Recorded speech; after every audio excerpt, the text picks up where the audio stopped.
My name is Mary, a 35-year-old employee. I was born with a weak constitution, often catching cold and missing school.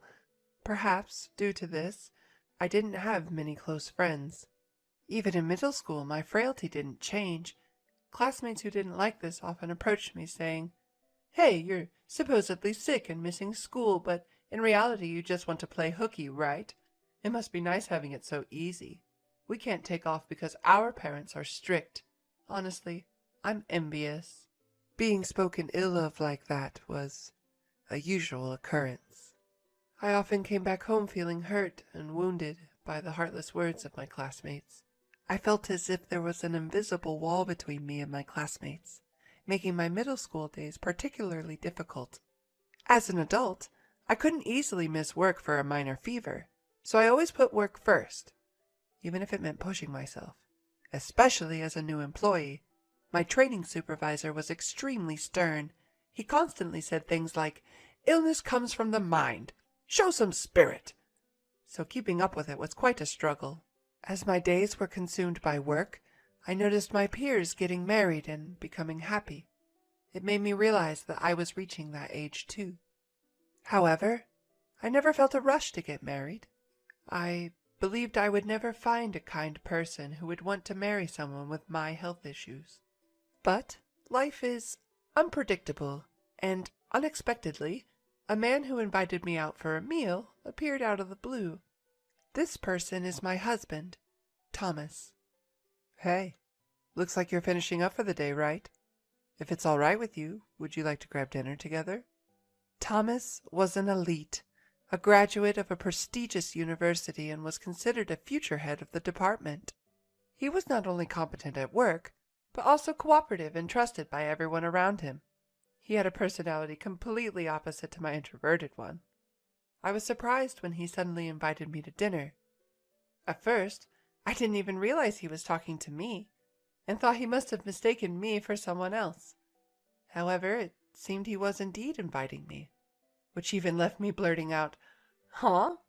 Thomas was quite popular with the female employees because of his personality and good looks. It was a mystery to me why he was still single.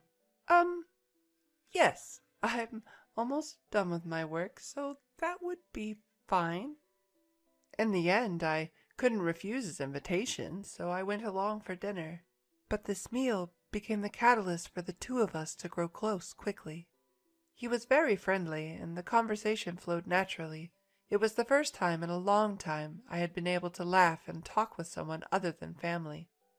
Although I had to head home because of work the next day, I found myself wishing I could spend more time with him. We started spending more time together after that meal, and 3 months later, we began dating. Considering our ages, we decided to marry a year after we started dating. We found a small apartment near the train station and moved in together. I never imagined I'd get married and truly believed I was about to start a happy life. I never expected this marriage to be the beginning of a nightmare. Shortly after getting married, he gradually began to reveal his true nature. After our marriage, I switched jobs and started working at a different company. It was a company with many female employees. During the interview, when I mentioned my health issues, they reassured me that with so many women working there, I shouldn't worry. Today, I was able to take a day off due to their understanding. "Hey, why are you sleeping? The head of the household is back. Shouldn't you welcome me home? You're so dumb." As soon as I got home, he came into the room with a sulky face, seemingly displeased that I hadn't greeted him. "I'm sorry. I was feeling unwell today and took the day off from work. I'm about to make dinner. Why don't you go take a bath first?" Upon hearing these words, Thomas, who was already in a bad mood, said, "Huh? You're just starting to make dinner now? When a husband comes home, it's obvious that dinner should be ready. Are you lying about being sick just because you want to skip household chores? You're such an incorrigible woman." His words reminded me of what my classmates used to say to me back in my school days. They would often say I was skipping class under the guise of being sick. Their words would always hurt my heart, but even when I was feeling sick, Thomas never helped with the chores. Instead, he treated me like a housemaid. Then, one day, a certain incident happened. I felt particularly bad that day, with a fever exceeding 104 degrees, and dizzy to the point where I couldn't even stand up. Ideally, Thomas should have taken me to the hospital, but instead, he grabbed his carry-on bag and walked straight out the front door without a glance at me. "Wait a minute! You're leaving me in this condition?" Shocked by his indifference, I couldn't help but shout. "Hmm? It can't be helped. It was planned from before. Take care of the rest." With that, he really left the house. About 30 minutes after he left, my condition worsened. I called an ambulance myself and was taken to the hospital. My parents and my brother came rushing to the hospital as soon as they heard the news. While receiving an IV, I explained everything that had happened so far. As I spoke, both my parents' and brother's faces turned red. Leaving his sick wife behind to go on a trip, this behavior was unacceptable, not only to my parents, but also to me. That's why I decided to carry out a certain plan with my parents and brother. I did text him that I was hospitalized, and soon after I got a message from Thomas. "I'm about to head home, so I called the house but no answer. Are you still in the hospital? Come home and cook my dinner." Seeing this message, my brother decided to call Thomas. Thomas, surprised by the sudden call from my brother from my phone, assumed it was me and started talking arrogantly. However, when he realized it was my brother, he immediately changed his tone and started apologizing, but it was too late. With a low, angry voice, my brother said to him, "Sorry to inform you, but Mary won't be coming back to that house. She passed away." "What?" Even Thomas couldn't hide his surprise at the shocking words that suddenly came out of my brother's mouth. However, he soon regained his composure and said with a nonchalant tone, "I see. Understood. Once things settle down, I'll take care of the necessary procedures. Thank you for everything till now." And with that, he hung up the phone. Wouldn't most people, upon hearing their wife had passed away while traveling, rush home in a panic? Yet he, far from showing concern, hasn't even asked about the funeral schedule. In other words, he couldn't care less about me. After that, I felt something snap within me. From then on, I decided to carry out a plan that my brother had devised. While he was at work, I returned home. I deliberately cleaned up the messy room until it sparkled, folded the laundry that had been hung up, and put away the dishes, and took great care not to drop a single speck of dust. I checked things like the drains and toothbrushes during that time. I thoroughly checked for any evidence. After doing this a few times, my brother received a call from him. "Hey, it's rare for you to call. What's up?" Although he spoke calmly, my brother's eyes were smiling. He probably knew he would get a call. Unaware of this, he said over the phone, Can I ask you something? Did you go into my room while I was out?" "Into your room? No, I didn't go in. Why would you ask that?" Perhaps even he, as insensitive as he is, found it eerie that the room was constantly sparkling clean, so he thought my brother was entering the room and called to confirm. "The thing is, the room that was messy until this morning is incredibly clean when I returned home. The trash on the floor was thrown away. The laundry is folded. Something is weird. Did you come to pick up Mary's stuff?" Speaking with a tremor in his voice, my brother replied, "Oh, come on. There's no way I'd do that. I never got a spare key to your room from my sister when she was alive, and our mom has been too busy with work lately to visit you there. Thomas, you must be tired to think this way." Although it was my brother who planned it, I was the one carrying it out. Even for my brother, it was impossible to enter the room without permission. Therefore, in legal terms, it's still me, his wife, who is doing this. I, who was listening to the conversation next door, had a hard time not bursting out laughing. If your room was ransacked, I could understand, but it's clean. Is there a problem with that?" No, that's not..." It seems he has something he doesn't want to say. My husband fell silent. A few days later, there was another call from him to my brother's cell phone. Apparently, strange things continued to happen after that, so he consulted with the police. However, the police officer did not take his story seriously. Because if things were missing, they could understand. But when he explained that the rooms were sparkling clean, the laundry was folded, they laughed and said, "Are you living alone? Maybe your mom came from your family home and cleaned up your room. Or did you forget that you cleaned up while you were drunk? Anyway, since nothing is missing, you should be grateful."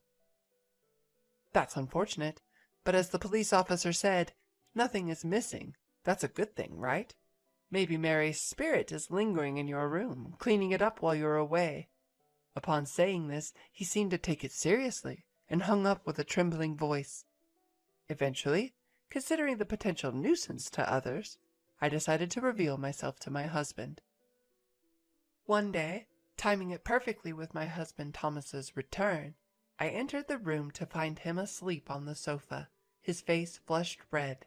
He might have come back from a drinking party, or maybe the alcohol helped him sleep better. The table and floor were strewn with cans of beer. It seemed like he had fallen asleep in his drunken stupor.